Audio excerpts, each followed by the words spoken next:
1996 ET Visit, the condensed version. This is the bullet list condensed version of my 1996 NHE visitation event. I'm keeping this purely to what happened, without speculating much, or going into the content of the conversation we had. This is events and mechanics only. Awakened at 1 a.m., 6 feet plus gray standing there. I wasn't restrained physically, but calmed, so I didn't have an unsafe reaction.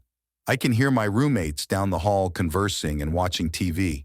I want to open the door and let some light in the room, and the gray indicates that it's okay to walk over there and crack the door some. But don't attract attention or open it so far that he'll be seen if someone walks down the hall. Being reminds me I've communicated before, told me to remember how. Suddenly I remember clear back to 1976 having multiple house calls like this.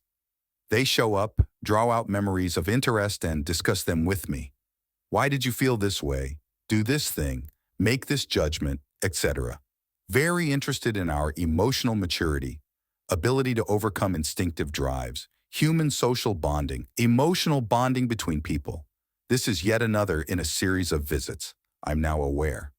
The communication is nonverbal. They explained it as more clear and fast to just have intention-based Q&A. It's like wanting to know results in a rolling mnemonic reconstruction, like recalling your own memory except from not your experience.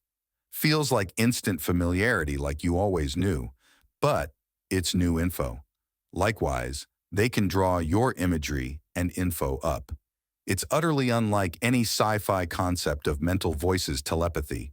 Felt like what people describe as life flashing before me, with please explain this, moments of pausing. Non-judgmental. I'm not sure if I'm educating them or they're educating me about myself by having me do self-analysis. This shared mental space is rather like Spock's mind meld process in Star Trek, and I think that's not an accidental similarity. 20 to 30 minutes, and when I'd wonder about something I just knew, like it was obvious, but I'd just forgotten and remembered. But that's apparently how that process works.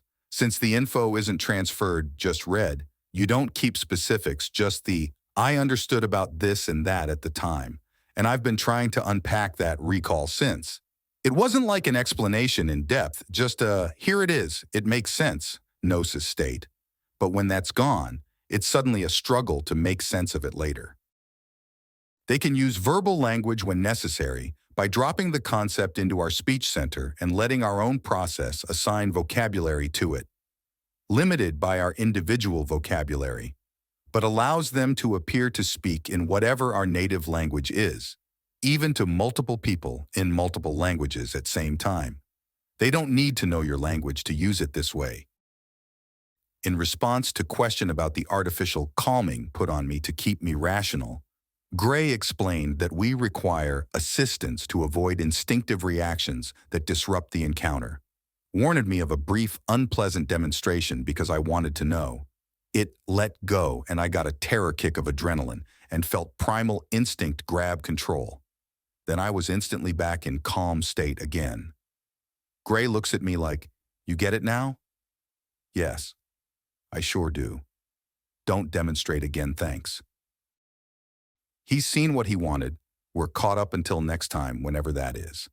Then he says, I have an option to remember this visit if I choose it. I assume it may be to see what happens when humans attempt to process disclosure. Then they come back later to review how I dealt with it. He warns it will be very disruptive. Be sure of my choice. There's no way I'm not remembering this, so I'm all thumbs up. In hindsight, I'd have had a completely different life right now if I'd said no. If they've been back since, and why wouldn't they have? Then I either don't have the option again, or I'm smart enough to say not again, no thanks. Calm overlay intensifies, turns into complete contentment, love, warmth, and I'm so tired. I lay down, look up at the gray, and I'm out. 2 hours later, I woke up in the hallway, and I know I'm running for the phone. Grabbed it as it started ringing. It's about 4 a.m. Mom's on the phone. Family emergency in progress, come immediately. 3 roommates are witnesses who saw me do this, with appropriate amount of shock and confusion. This was the first of several after-effect PSI phenomena. I realize I'm already dressed and have my keys in my hand, and I'm quite confused as to how I ended up awake and on a mission to grab that phone.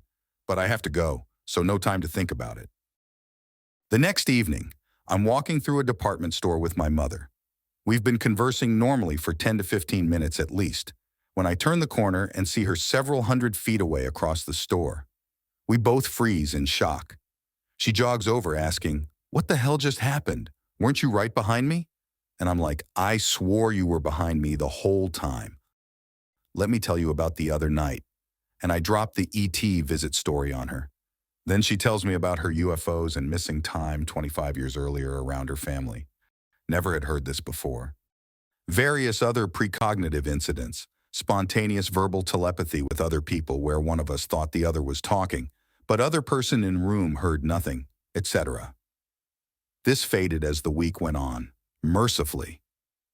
Feels like this was to seal the deal and make rationalizing that the gray event didn't happen an impossibility. Everything else had witnesses and other participants, so there was no escaping the reality of it through bargaining with denial. Thus began 10 years of sleeping with the light on, consuming every UFO scrap of info I could find, and generally exhausting myself in frustration in the inability to find anybody else with this sort of encounter. I think it's because the traumatic encounters break through the memory block sometimes, but non-traumatic ones stay better sealed, aren't as commonly recalled, but might be more commonly occurring.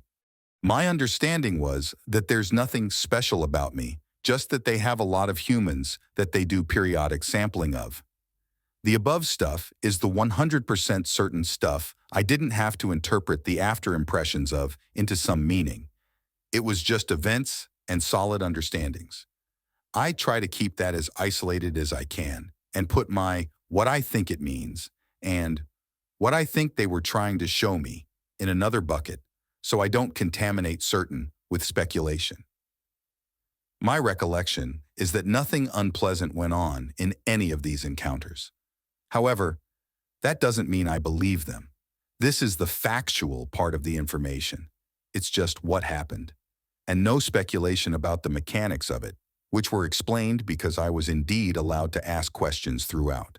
There is a big pile of Q&A information that was exchanged, but that's what I'll call pure hearsay, because we're dealing with beings who demonstrated at length they can view and manipulate our cognition and, most importantly, memories. So I'll save the speculation for another post. Upon revealing this event to my family, there was a disclosure around the dinner table. I found out that Mom had been with her mother and sister in a car while pregnant with me and had the car followed by a giant boomerang. Grandma was driving, tried to run from it, and the next thing they remember is waking up parked on the side of the road. Then there's Grandpa's story, which still blows my mind. While working on his cabin at the lake, Atwood Lake, Delroy, Ohio, he and his cousin are looking at the full moon reflection on the lake. He looked up and noticed the moon wasn't even half full. Looked back at the water, and it's a big, bright, full moon. Then the white glowing shape came up out of the lake. His cousin made a run for it. Grandpa stood there watching as the craft flew over to within 50 feet of him. I asked if he thought it was aliens. He said no, the guy in the window exchanged waves with him before the craft sped off, and he assumed it had been military since the occupant looked human, and he didn't particularly believe in aliens. He'd kept quiet about this for at least 30 years. Grandma and Mom never talked to anyone but each other about their incident.